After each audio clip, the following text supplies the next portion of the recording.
to Spain to do the stream. New projects. Yeah. Oh, so now you just pissed off all the Jewish community. Oh my God. No. I love Jewish people. Shalom. You just came on here to just shit on everybody. Nah. I mean, wow. What? I got so many Jewish friends. What? Oh my God. Nah, you trying to get me caught up, brother? Hey, brother is great. Why you put the A at the end? Brother is hilarious. That was crazy. What's the craziest situation? You can't say that. I seen you in Harlem with Jim Jones. What's the craziest situation? Dubai, what was the craziest situation you've been in that you didn't think you was going to make it out besides Dubai? I've been in a lot of situations. There's a Nate Diaz thing, same thing, trolling. And I saw that. He chased you. He chased me. I'm not gonna lie and say I had a tough upbringing or anything. My parents. Oh yeah, we know that. We know. Oh. We can tell. Okay. Are your parents racist? Huh? Are your parents racist? No. I'm just trying to figure out where using Harriet Tubman as a slur and the things you said on that video. I'm just wondering what was your perception? So wait, real quick. So you guys do understand so first off, trolling's not okay, right? But there a lot of people have back then even if it's as a joke, it's not good to do. But streamer world, YouTube world, whatever it is, people make jokes like that. But back then, before Only about one race of people. No, no, you got to see no, ma'am, you got to see my clips. My clips. No, I'm not gonna repeat it. But I'm not gonna repeat it. But there's no singling out. There's none of that. I was just insanely toxic. I made jokes about Indians, everyone, any race you can imagine. It's not singling out one. You're Indian, so you can do that. Yeah, but it's why. Sir, excuse the mess, but we moving. Look at that, baby. We about to start streaming soon. Me and my brother. Once I get my shit together, because bro, it's hot as fuck in my house right now, and they fucked up the air conditioning due to the weather, so we had to do some bullshit. But streams are on the way. But I'm gonna get into this topic. All right, what's good, YouTube? It's your boy Trev, and I'm back with another video. Chill downstairs kind of video because, bro, like I said, it's hot in my apartment, bro. It's hot for no reason, and it's the middle of the summer. I live in the South, but I wanted to come downstairs, film this video, and just basically get this to you guys because even though it's a later video, felt like I should talk about the situation with N3on, because honestly, N3on is one of my least favorite people on this planet. I think he's a bozo. I think he's a bum. I think a lot of the shit he did in the past is corny.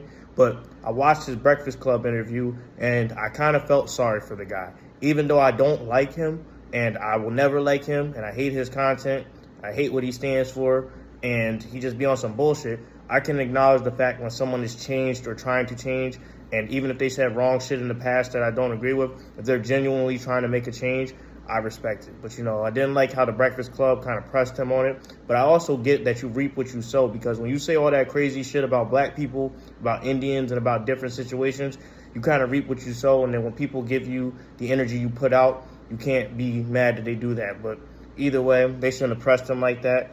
And in my opinion, it's dude is still corny.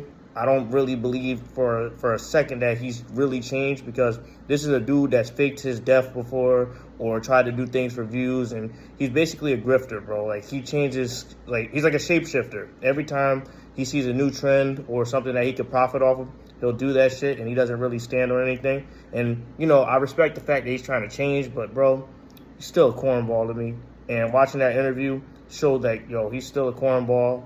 And the Breakfast Club is actually kind of corny. I haven't watched them in years, but it's these are the people that a lot of young kids look up to, these bum-ass niggas. And to me, as a YouTuber, just know that I'll never do no shit like that, because I don't care about the views. I care about integrity. And as you go forward in life, that carries more weight than anything, especially as you go through life. But this dude is still fucking corny, in my opinion. And I wanted to cover the topic because it just goes to show you, this dweeb-ass dude can get famous and say whatever he wants and get away with it because of certain things.